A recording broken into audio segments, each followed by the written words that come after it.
So as you know, I work for Gershman Mortgage. I'm a loan officer. I've been doing it for quite a while. Some things that I like to do, I don't know if I should have put this on here, but it's kind of a morbid picture. It's a deer I shot last year. This is a first football game I took my wife to. Now we don't get to do that anymore, unless we don't travel. I'm sorry. This is Cardinal game, something I love. Cardinal game, something I love. And this is my softball team, our co-ed. We won the championship. We've been the champions for a few years in a row. So something I should probably get them all introduced to Dr. Michelle. Next thing is my family. Me and my wife here. This is Alexis, my daughter. It's Marley J. This is Jack. He likes to wear buckets on his head. This is again Marley J with our dog, Jack. All through the tunnel. Trisha and Marley J again, and there's all three of them together. So that's them. Philanthropy. This is something that that Trisha has done to me, and I've volunteered my life and my time to it. This is a Belleville day. We were redoing a park in Belleville, and I helped basically redo this gazebo, and that's my daughter helping us there too. And this is some kids from the Lindenwood football team. Tie wall, these people didn't have the ability to fix it, so the Power One project, we basically did a whole landscaping deal for them for free. We raised the money and we bought all the plants, bought all the wood and everything, and I built that in 2 days for them, ripped all this out. This is Trisha and Jackie Bruinger, one of our board members.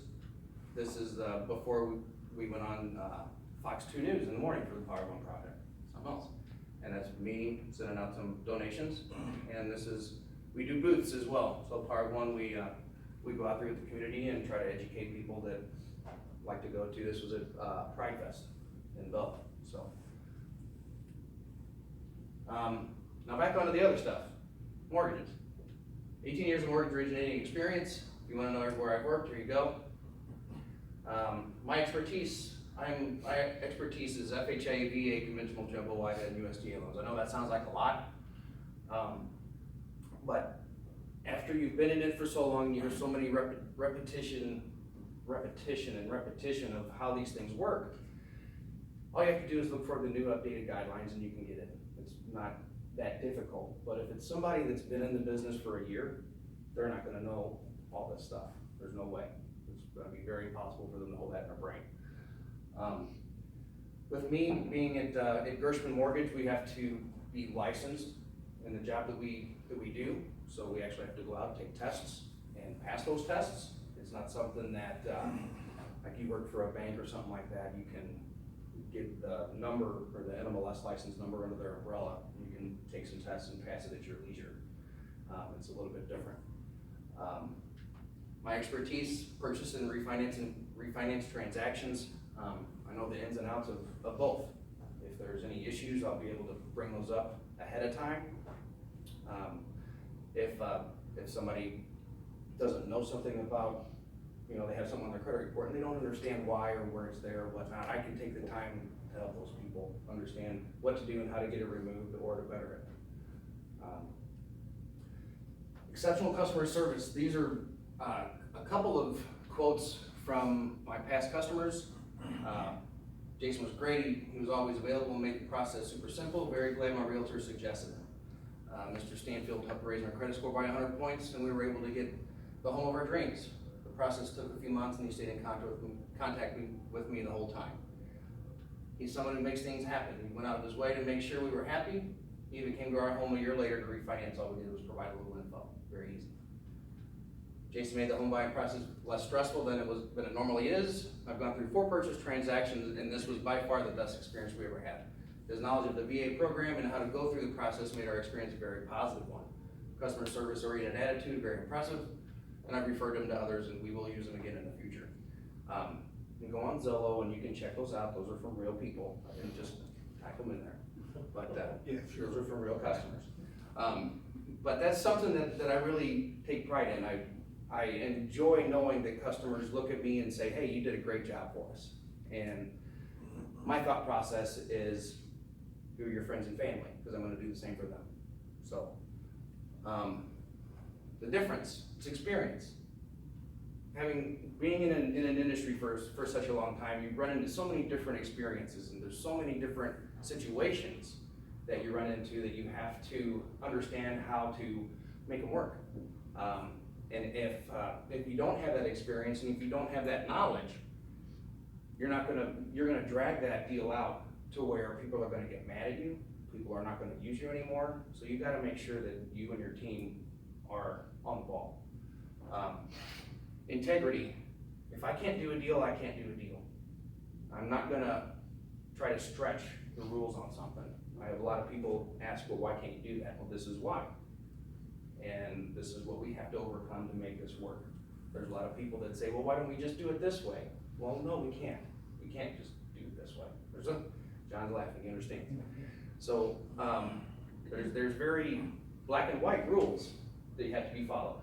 And for you, sending someone to an institution to where they do it by the book is something that I think you should think about, because there are companies out there that don't do it by the book all the time. Some of them will stretch and bend as much as they can in order to get a deal. White glove service. In your mind, your deal's the only deal I got. And it's not, but your deal's the only deal I got, and that's what your customers are gonna know. Person to person, face to face. I'm 100% every time gonna meet your customer, or you, whoever it is, face to face. I think that solidifies a relationship much more. I think that it makes the customer much more comfortable, and it also helps them understand you a little bit better. Gives the professionalism of this is a really big deal, and we're all gonna do this right and on time. And I think that it says volumes for the real estate agent that can have the customer come to their lender face to face and meet them, not say, hey, call them and do this over the phone all the time. You know, it's meeting someone face to face is really a big deal in my opinion. What am I looking for? Introductions to realtors that are full-time, new or old. Introductions to relocation companies or individuals that help place people moving into town. That would be someone that works on Scott, bringing new people in. I'd love to talk to them if you know that person. Wedding and party planners can be a great referral source for me and John. Obviously, people get married, and probably don't own a house yet. So, I mean, that would be excellent for them to talk to us. Title companies with connections to realtors that can tell the agent about my abilities. It's not just a title company. It's a title company that's actually willing to do the B&I deal. And that means they gotta tell people about you. They can't just tell real estate agents that, yeah, this is a really good lender. The title company, they're the ones that know who's a good lender and who's not a good lender. They're the ones that know how the deals go and how they don't go at closing. So if a real estate agent, in my opinion, wants to know who a good lender is, they should go talk to the title companies. The title companies are gonna tell them, this is fantastic, this is not. So that's something that you might think about. Homeowners with an interest rate currently over 4%. November's getting here, election's coming. I know I said I'm not really looking for a whole lot of refinances right now, but if you know anybody that is at that level, 4, 4.5, 5, they should try to take the benefit of it right now where the rates are. Can't predict the future, obviously, but everyone is pointing this way. So just an 8% rate could cost them, you know, a little bit. So keep that in mind. Builders in St. Clair and Madison counties.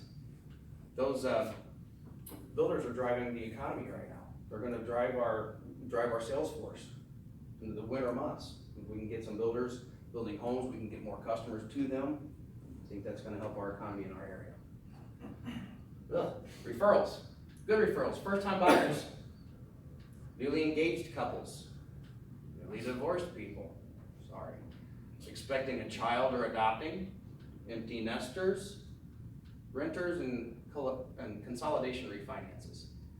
That'd be like a cash out, somebody with a little equity, somebody that wants to put some things together. And bad referrals, bankruptcy, it's not over. Self-employed, foreclosure, repossession, and people that are unemployed. What's listed for? We're in the market to buy a home. Those are great clients for me. My landlord won't help us with anything. Our dishwasher's been leaking for a week. Haven't called me. She found out, and now I gotta get out of the house.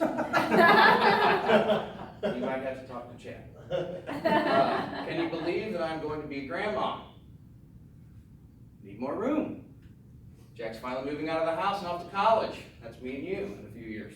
Like a lot. Jack and Jill are getting married. Jill's expecting. So those are 3 situations right there. The place is just too small, I don't know what to do. How can we afford our own home?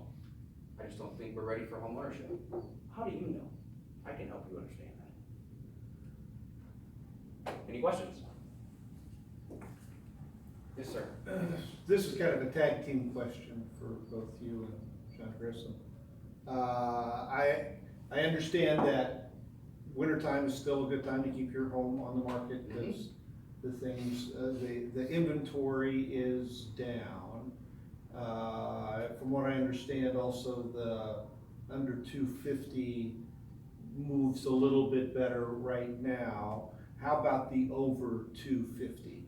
Is there still a good need for those to stay on the market through the winter? Through the winter, yes. The reason I say that is because the people that are buying those homes right now are few and far between.